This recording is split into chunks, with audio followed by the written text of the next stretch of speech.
Hello and good morning. Good morning. This is Dr. Yonnette with another episode of Baby Talk. Today I am continuing the discussion on raising a child who is under responsive to sensory input or sensory stimuli. Before I get into the topic today, I want to share with you that this is going to be my last week coming to you live on my general Facebook page. My other episodes will come through my Skincare Explosion page. So I invite you to join my Skincare Explosion so that you can be a part of the discussion. You can ask your questions, you can post your pictures, and we together can raise the next successful generation of children. Now, I wanted to talk today about the child who is under responsive to sensory input in terms of the hearing or the auditory system. And this particular child, you will find, will be slow to respond to his name and verbal directions.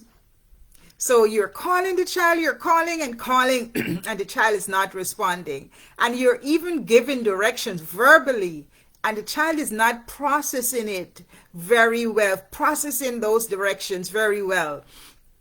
The child also loses track of a conversation. Like you are talking with the child, and you get to the end of the conversation, and the child says, huh? You know, he lost track of what you were saying. He doesn't respond quickly to sudden noises and as his peers would. And then he mixes up the B and the D sound, the B and the P sound when he is working on blends. So look out for those cues. I mean, we all come with certain areas in our lives where we are needing to improve, but you're looking at the general picture of this child through all the systems that I am mentioning today. So let's continue. What else do you expect when you're working with this child? What else should you do? You want to rule out hearing loss. Take your child to his pediatrician and do a hearing test, and make sure that the child is not having a hearing loss while he or she is not responding appropriately.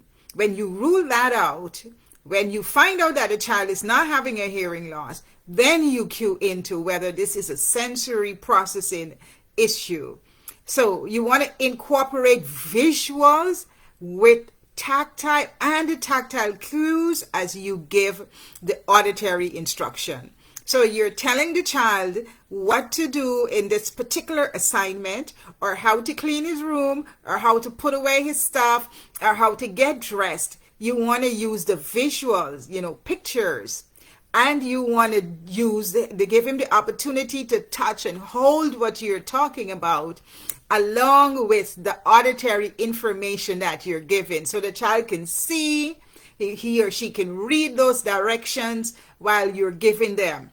You also want to work on the child's auditory memory and use sequential activities, and use it with movement. I remember when I was in occupational therapy school and I had to learn all the nerves, where they began, where they ended, what they did. I did a lot. That was a lot to learn. Let me say that. I did a lot of movement with my learning. And it's so important that when you're dealing with a child, who is is under responsive to input, you want to include moving. Let the child jump rope or jump on the trampoline while he is learning a particular activity, or have him run up and down or march, or whatever you need to do that the child would respond to.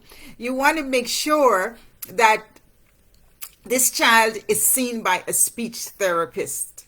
This child may need to be seen by a speech therapist. I mean, go to your school, request an assessment by a speech therapist, or you can do this through your child's pediatrician. and make sure that you are providing the help your child needs to move him or her along. All right, now let's look at one or two more systems before we shut it down today. The olfactory system, or what we call the system we use for smelling. So, what are some of the behaviors that you would expect in a child who is under-responsive to sensory stimuli? You want to look out to see that whether or not this child alerts to dangerous odors. The child is in a room and there is an odor, a very strong odor, gas is leaking, and the child sits there. There's like no responsiveness to that odor. Rather, if his peer who is not having that difficulty smells something, quickly alerts and gets up and looks to find out what is going on. This child sits there and he or she does not respond. No, not to smoke, not to gas, and he or she may also seek out additional information by holding food and other objects close to their noses. Have you ever seen that child who is always smelling his food or smelling people's skin to find out, to get that sensory input, to get that olfactory input? This child is having a low responsiveness or under responsiveness to sensory stimuli. Now, what can you do for this particular child? Use aromatherapy. Aromatherapy is a great strategy to use, and it will alert it will alert the system so that a child can respond appropriately. You want to use citrus, you want to use rosemary, there is cypress and peppermint. So those are the 4 smells that you want to use with this child to help arouse the olfactory system. And then let's look at the gustatory system. And this is in terms of putting things in the mouth, eating. And this child, you would find this child would be drooling is falling down the side of their mouth, and they're not even aware. The child will be overstuffing his or her mouth when they're eating because they're trying to get the input at the sides of the mouth and the jaw so that they know that there's food in the mouth. After eating, you would see this child walking around with food left on the sides of the mouth, and there is also food in the mouth after the eating is done and the swallowing is done. There are little pieces of food left in the mouth. How do you help this particular child to regulate their gustatory system? You want to provide foods that are alerting. Remember, this child is having a low response. So alerting is going to be the big thing. What are some foods that alert the child during lunchtime or breakfast or anytime the child is eating? Use alerting foods such as crunchy foods. Crunchy foods are alerting. You want chewy foods that the child really have to chew down on. Spicy foods that are going to wake up the child's system. You want savory foods, and you want to work on placing and pacing for the bite, chew, swallow. So you want to pace the way the child bites, chew, and swallow. Slow it down so that the child is having the input that arouses or alerts him or her to what cues are coming into his system. I think that's a lot for today for us to munch on as we are closing off with the gustatory system today and talking about a child who is under-responsive to sensory stimuli. Continue journaling so that you can see how your child is growing and developing.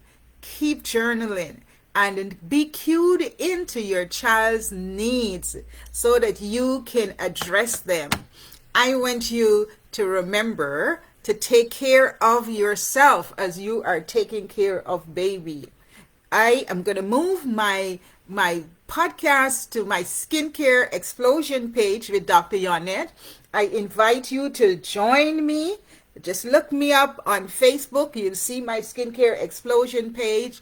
I invite you to join me. I also put it in my story. Look for me, join me so that you can continue to have these great videos on how to take care of your child, how to raise the next generation of successful children, how to address sensory issues or any issue that is pertaining to fine motor, to sensory, that relates to occupational therapy or special needs that you may experience. I want you to celebrate your wins with your children, post pictures, share what you have been doing so other parents can benefit from what your results are. This is Dr. Yonnette saying thank you for joining me today and looking forward to speaking with you again tomorrow. Have a wonderful, wonderful Wednesday.